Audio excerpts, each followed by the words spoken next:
Hello बच्चों, आप लोग कैसे हैं। कुमार ज्ञान यूट्यूब चैनल पर आप लोग का हार्दिक स्वागत है। एक बार फिर हम आप लोग को बीच में उपस्थित हुए हैं। तो चलिए बच्चों, आज हम मैट्रिक का VVI क्वेश्चन बताएंगे जो एग्जाम के दृष्टिकोण से बहुत ही महत्वपूर्ण प्रश्न होंगे। तो चलिए आज भूगोल का हम अध्याय चालू करते हैं। जल संसाधन क्या चालू करेंगे, जल संसाधन। थोड़ा सा आप ध्यान दीजिएगा बच्चों, एग्जाम में आपको ऑब्जेक्टिव, लघुत्तरीय प्रश्न और दीर्घोत्तरीय प्रश्न यानी वस्तुनिष्ठ प्रश्न, लघुत्तरीय प्रश्न और दीर्घोत्तरीय प्रश्न, 3 टाइप का प्रश्न पूछा जाता है।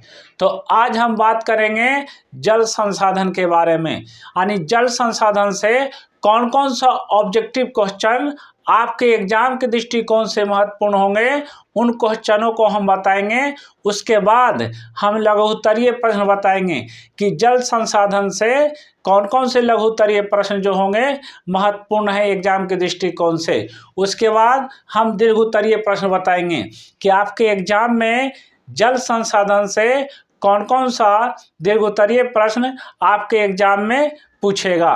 तो चलिए बच्चों, हम अब स्टार्ट करते हैं। तो सबसे पहले हम वस्तुनिष्ठ प्रश्न बताएंगे, है ना, और लघुत्तरीय और दीर्घोत्तरीय प्रश्न सिर्फ बता देंगे, लेकिन वस्तुनिष्ठ प्रश्न का हम आंसर सहित बताएंगे। और लघुत्तरीय प्रश्न जो होगा और दीर्घोत्तरीय जो प्रश्न होगा उसका सिर्फ हम प्रश्न बताएंगे कि जल संसाधन से ये जो इस टाइप का क्वेश्चन जो है आपके एग्जाम में आने वाले हैं, और वैसे क्वेश्चन ही बताएंगे जो आपके एग्जाम के दृष्टिकोण से महत्वपूर्ण होंगे। तो चलिए हम स्टार्ट करते हैं। आज का पहला प्रश्न, थोड़ा सा ध्यान दीजिएगा। कहता है बृहद क्षेत्र में जल की उपस्थिति के कारण ही पृथ्वी को कहते हैं। ऑप्शन ए में उजला ग्रह, ऑप्शन बी में नीला ग्रह, ऑप्शन सी में लाल ग्रह, ऑप्शन डी में हरा ग्रह। देखिए बच्चों, ऐसे तो कहा जाता है कि पृथ्वी को नीला ग्रह कहा जाता है। कौन सा ग्रह कहा जाता है? नीला ग्रह कहा जाता है, इसीलिए इसका आंसर बी होगा। चलिए आज का दूसरा प्रश्न ध्यान से सुनिएगा। प्राणियों के शरीर में कितनी प्रतिशत जल की मात्रा निहित होती है? ऑप्शन ए में 55%, ऑप्शन बी में 60%, ऑप्शन सी में 65%, ऑप्शन डी में 70%। तो देखिए बच्चों, जो प्राणी होते हैं उसके शरीर में 65% जो जल उपस्थित होता है ना। तो चलिए आज का तीसरा प्रश्न कहता है गोविंद सागर कृत्रिम जलाशय संबंधित है। ध्यान दीजिएगा, गोविंद सागर कृत्रिम जलाशय संबंधित है। ऑप्शन ए में रिहंद बांध से, ऑप्शन बी में हीराकुंड बांध से, ऑप्शन सी में भाखड़ा नागल बांध से, ऑप्शन डी में नरौरा बांध से।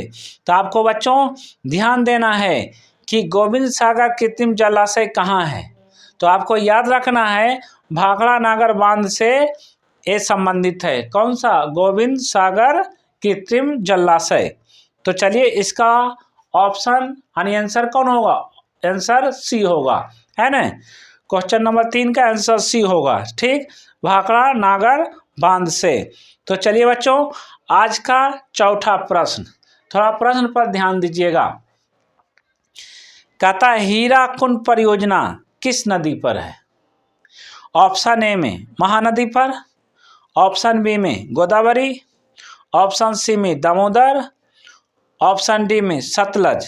तो देखिए बच्चों, जो इसका आंसर होगा हीराकुंड परियोजना, ये आपको महानदी पर है ना। कौन नदी पर है? महानदी पर है, इसलिए इसका आंसर ए होगा, है ना, ऑप्शन ए होगा। चलिए आज का 5वां प्रश्न, थोड़ा प्रश्न पर ध्यान दीजिएगा। भारत में सबसे बड़ा मानव निर्मित जलाशय है। Option A Nagarjuna Sagar, option B Krishna Sagar, option C Govind Ballabh Pant Sagar, option D Govind Sagar. तो देखिए बच्चों, जो इसका आंसर होगा वह ऑप्शन नंबर सी होगा, है ना। गोविंद बल्लभ पंत सागर, है ना। गोविंद बल्लभ पंत सागर जो है भारत में सबसे बड़ा मानव निर्मित जलाशय है। ठीक, चलिए आज का छठा प्रश्न, बिहार में अति जल दोहन से किस तत्व का संकेंद्रण बढ़ा है? Option A fluoride, option B chloride, option C arsenic, option D लौह। देखिए बच्चों, इसका जो आंसर होगा वह ऑप्शन नंबर सी होगा, आर्सेनिक, है ना। क्या होगा? आर्सेनिक। देखिए आज का सातवां प्रश्न, देश में सर्वाधिक वर्षा कहाँ होती है? Option A Purnia, option B मासिंडा, option C Cherrapunji, option D Kochi.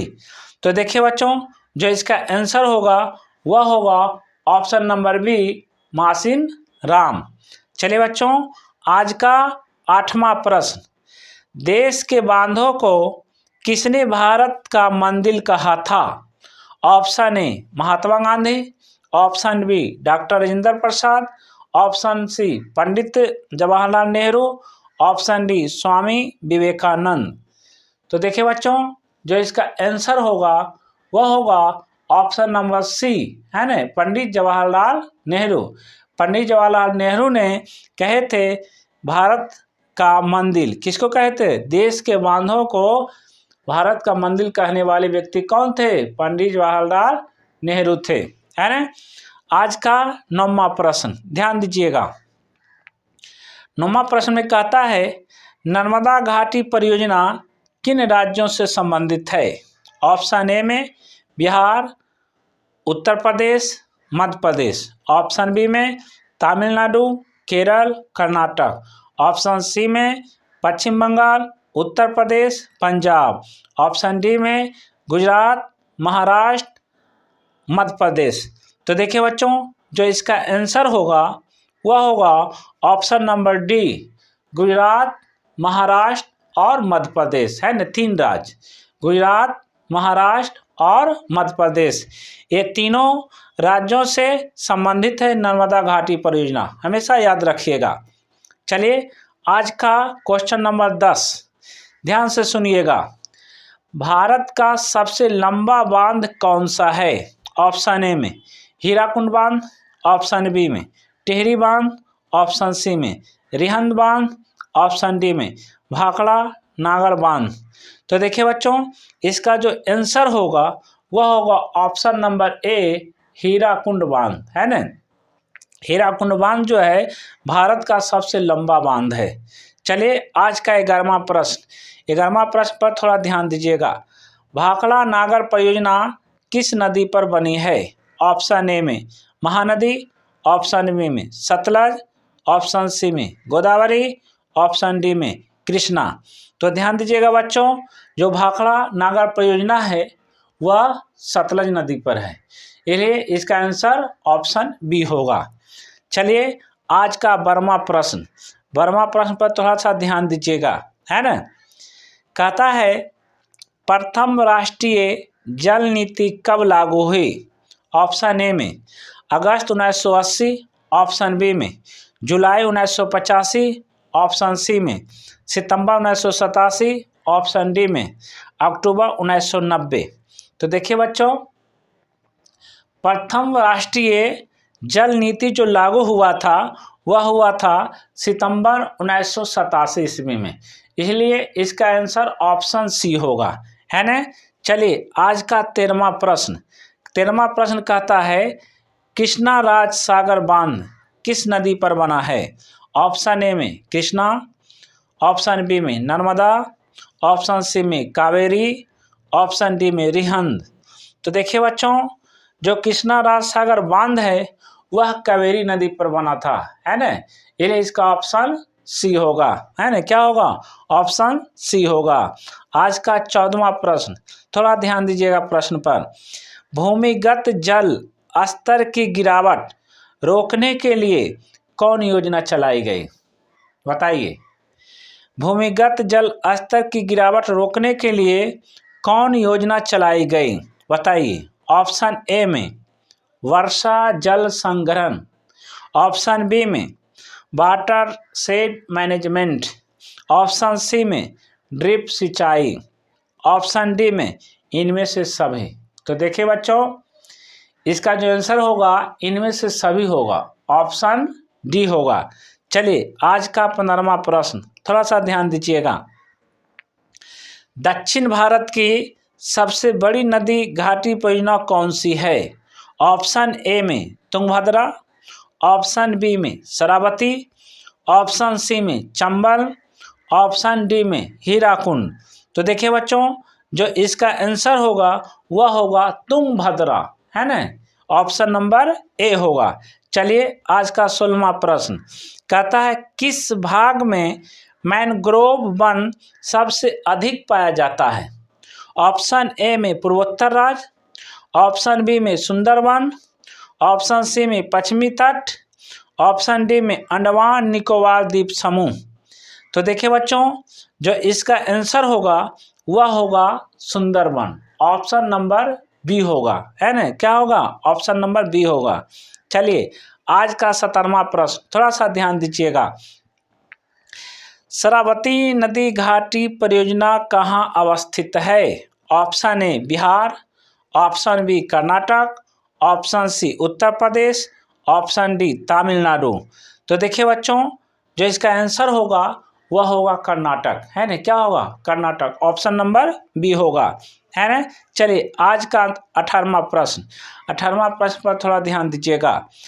कहता है इंदिरा गांधी नहर किस राज्य में स्थित है? Option number A Kerala, option number B Maharashtra, option number C Rajasthan, option number D Bihar. तो देखिए बच्चों, इंदिरा गांधी जो नहर है वह राजस्थान में है। कहाँ स्थित है? राजस्थान में है, इसलिए इसका ऑप्शन नंबर सी होगा। चलिए आज का 19वां प्रश्न, थोड़ा 19वां प्रश्न पर ध्यान दीजिएगा। दामोदर घाटी परियोजना किस राज्य में स्थित है?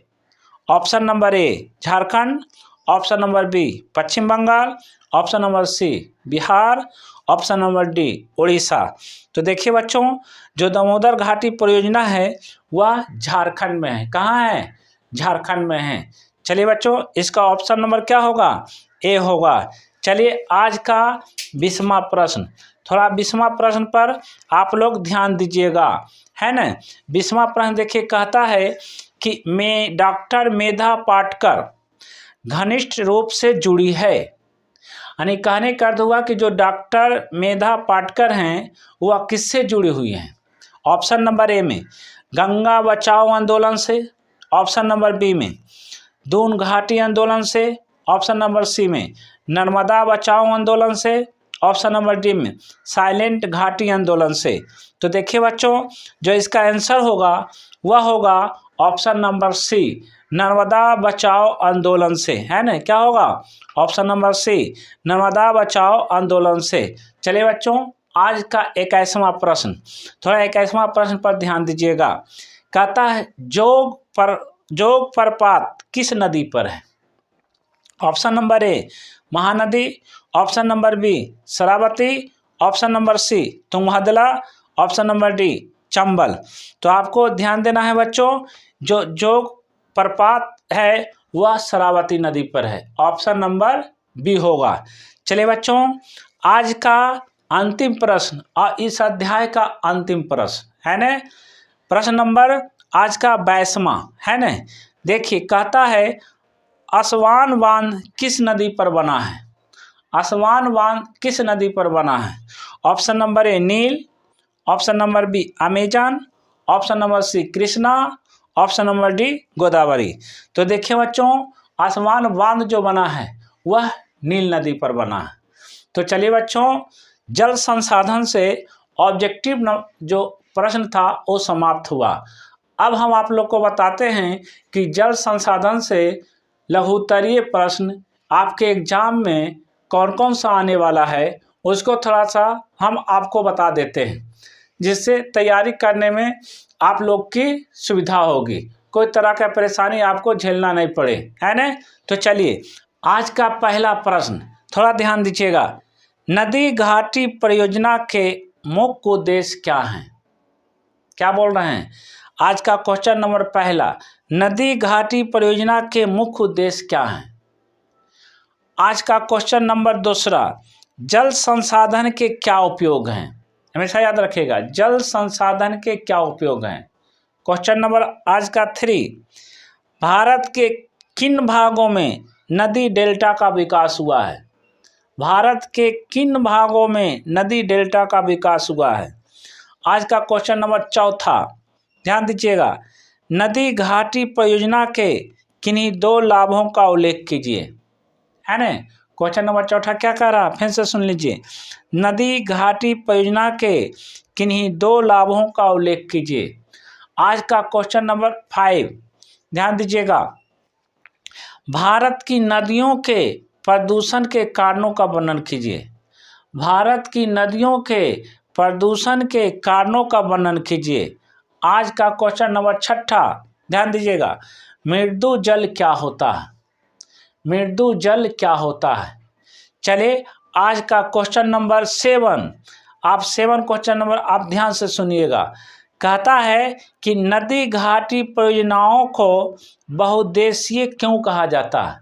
फिर से सुनिए, नदी घाटी परियोजनाओं को बहुउद्देशीय क्यों कहा जाता है? चलिए आज का क्वेश्चन नंबर 8वां और लघुत्तरीय प्रश्न का एक अंतिम क्वेश्चन है ना, आप ध्यान दीजिएगा।